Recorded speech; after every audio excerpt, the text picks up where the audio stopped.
Okay, restart chapter 25, but let's talk about 24. Remember, in 24, that's when Brendan was going to make a new YouTube video, and he found out that it wasn't erased, and he saw that how those boys attacked his one-man band video, how they, you know, sprayed the fire extinguisher stuff, and he could tell that that Chase wasn't involved, that he was trying to stop it. So he sent out a text to meet him. It was on the weekend so that he could explain, and he included Kimberly, and then remember he said, and Chase is going to be there.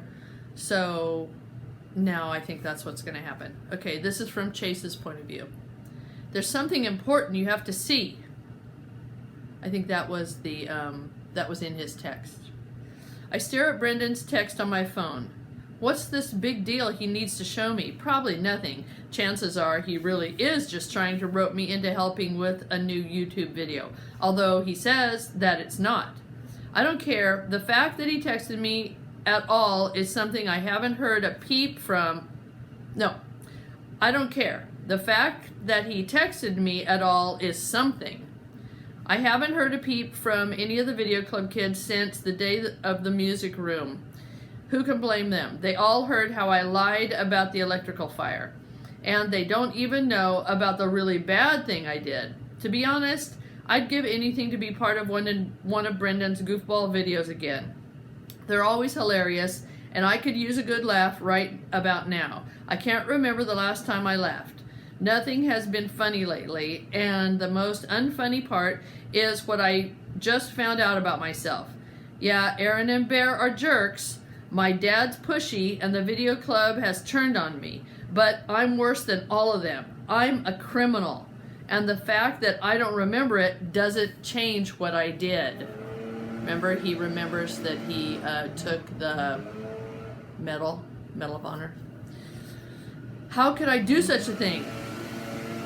It's a question that doesn't need answering. I didn't do it. The old me did. And it's no mystery that the old me was capable of some pretty awful stuff. I stole Mr. Solway's Medal of Honor from his room at Portland Street, one sleazy act of many, courtesy of Chase, Aaron, and Bear. I have no idea what I plan to do with it. Sell it, probably, and split the money with my two accomplices. But that little plan went sour when I stashed it somewhere and then went and got amnesia and couldn't remember my hiding place. No wonder Aaron and Bear are so suspicious of me. They thought I was holding out on them so I could keep the profit for myself. And the worst part is that I can't even give the medal back to Mr. Solway because I have absolutely no idea what I did with it. And I don't know how to find out. Maybe it'll come back to me in bits and pieces like some of my past. But when? It could take years. What if Mr. Solway dies in the meantime? How will I ever make it right? It's funny that the idea of going back to Brendan's house stings, even though I've only been there once before. When I had the accident, I never longed for my old life because I couldn't remember it. But my new old life, video club, and my new friends, losing that hurts a lot. Since this time I know what I'm missing. And it hurts twice as much because of how quick those guys were to turn against me. Maybe that means we were never really friends, even though I thought we were. My partnership with Shoshana felt that way for sure. When the two of us were working side by side, interviewing Mr. Solway and editing Warrior, I was positive that we were creating something amazing together. All the kids in video club were finally starting to trust me. Even Joel was kind of warming up to me. So I thought. I must have been nuts. In the end, that's why I decided to go to Brendan's. If he's reaching out to me, that's a good thing. I leave the house and step into a beehive of activity. Boxes and furniture are scattered all over the lawn next door. 4 big guys are loading everything into a moving truck. That's right, the Tottenhams are moving away. Supposedly, They're really nice neighbors who were great to Johnny and me growing up. Mom is sad that they're moving. I have no clue, of course. When you've got amnesia, it's hard to relearn the important people in your life. You tend to lose the crowd on the fringes. I'm cutting across the grass in the direction of Brendan's when two of the movers step out of the front door carrying a large frame painting. I gasp and for a second forget to breathe. It's her! The little girl in the blue dress trimmed in white lace, my only memory that stuck with me through the accident. I think about the hours I spent agonizing over that image, where it came from, and whether I might have hallucinated the whole thing. But no! Here she is, the same red ribbon in her blonde hair. I see details that aren't in my memory, like she's standing in a garden surrounded by flowers, and there's a little watering can in her hand. I didn't imagine her at all. I remembered her from the painting in my neighbor's house. I run over to Mrs. Tottenham, who is wringing her hands over the handling of a carton marked "super fragile." "That painting!" I exclaim, my voice hoarse. "Did you ever show it to me?" "Oh, hello, Chase," she chuckles. "That's just a reproduction, of course. An original Renoir would be worth tens of millions of dollars." "Oh, yeah, okay," I say breathlessly, "but why do I know it? Did I ever see it at your place?" "I don't think so, dear," she tells me. "It was hanging in the upstairs solarium." I follow her pointing finger to the glassed-in sunroom on the second floor of the house. So I didn't see it, but I did? How else could it have been the only image to make the trip through my shattered memory? My eyes travel from the Tottenham home to ours next door. Could I have looked inside their solarium from one of our upstairs windows? No way! The entrance to our house is around the corner, facing away from theirs. Our dormer is in front. That sunroom faces nothing but a chimney and some sloped shingles. The only way to see that painting from our place would be to climb to the top of our roof and peer over the peak down into the huge glass window. And suddenly, I just know. I ran back inside and tear up the stairs to my bedroom and step out onto the perch that was so much a part of my old life. I start to climb, my rubber-soled sneakers clinging to the rough shingles. The dormer, which houses my room, is beside me, but that leaves a sloped path about 3 feet wide, leading straight up to the top. As comfortable as I am on the section of roof right outside my window, the steep slog to the peak is another ballgame. The grade is sharp, and the higher I go, the clearer the image of exactly what must have happened over the summer becomes, and how far I must have fallen. The ground seems so distant it should be in another zip code. I'm amazed I didn't dash my brains out on the grass. I get on my hands and knees, and my ascent becomes a crawl. I feel a little more secure this way, especially as I near the apex, the top, where I can use my right arm to cling to the dormer. I'm pretty scared, but I'm even more determined to get up there. For me to remember the little girl in blue, she must have been the last thing I saw before the accident.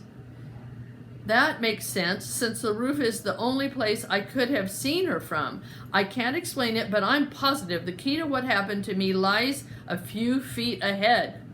I stretch out my arm, get a grip on the top of the A-frame, and haul myself up to gaze down at the Tottenham's house. There it is, the floor-to-ceiling window of the sunroom. I can even make out the large faded rectangle on the wall where the picture must have hung. Okay, I think. This is where I was when I fell, but it still doesn't answer the big question. Why did I come up here? Was I spying on the Tottenhams in their sunroom? I was rotten enough, but why would I care what they were doing? Besides, according to Mom, we were friends. I could have just knocked on their door. Why bother to climb halfway to the moon? Frustration wells up in me, mingling with my disappointment. So the little girl in the blue dress tells me where I fell from, but that's it? As I inch my way back from the peak, I extend my right arm, steadying myself against the cedar shakes on the side of the dormer. No sense repeating my swan dive off the roof, although it's no more than I deserve. I almost slip as one of the shakes pulls away. A terrified gasp escapes me as I slide a little before stopping my descent with my feet. I hang on like a fly to a wall while the racing of my pulse returns to normal. That's when I catch a glimpse of blue behind the dull brown of the loose shake. There's something back there wedged in behind the loose wood. I know what it is even before I reach for it. My hand closes on the silky blue ribbon, and as I draw it out, I feel the weight of the military decoration attached to it. The gold 5-pointed star catches briefly on some insulation, and there it is. Mr. Solway's Medal of Honor, stolen, hidden, forgotten, and discovered again. Then, as if finding the medal has unclogged a drain, the memory of my accident pours back into me. It starts at the apex of the roof, with me gloating over the brilliance of my hiding place, while peering down through the sunroom window at Mr. Tottenham next door. He's in the lotus position on the floor. He's doing yoga.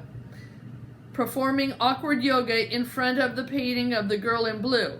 That's what does me in. The hilarious sight of my overweight neighbor twisted into a pretzel, looking like a giant mutant lemon in his skin-tight fluorescent yellow workout suit. I let go for a second, reaching for my phone to get a picture of this one-man comedy routine. And the next thing I know, I'm skidding down the roof, the rectangular pattern of the shingles becoming a blur as I pick up speed. I claw madly at the slope, desperate for a foothold, anything to stop my descent. It's no use. My momentum is too much. I'm falling! When I hit the eaves, I flip over a little, giving me a terrific view of the yard as it screams up to meet me. I know dizzying acceleration, and I brace for impact, but the memory ends there. I don't have to hit the ground a second time. So that's how it happened. The mishap that turned my entire life upside down and almost killed me serves me right for snooping on poor Mr. Tottenham. How is it my business if he wants to do yoga in form-fitting spandex? But that was the old Chase. Everything was his business because he said it was. What was I planning to do with that picture if I managed to get the phone out of my pocket? Show Aaron and Bear and the football team? Post it on Facebook? Print up 50 copies and plaster them all over town? I sigh. Who knows why that Chase did what he did? I should probably just be grateful I don't have to be him anymore.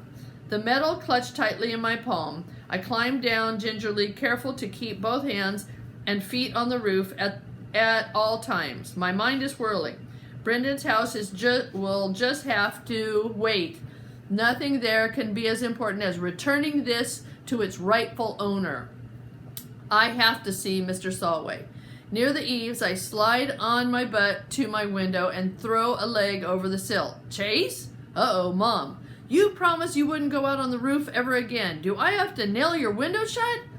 I just blow past Mom. Sorry, Mom. I toss over my shoulder. Gotta get to Portland Street. I'm not finished yelling at you yet. Have you forgotten what happened to you last summer? Do you have amnesia about the amnesia? I run down the stairs calling, I'll explain later. In the kitchen, I snatch a soft dish towel off the drying rack and wrap it around the metal. I jam it in my pocket and blast out the door. Dun!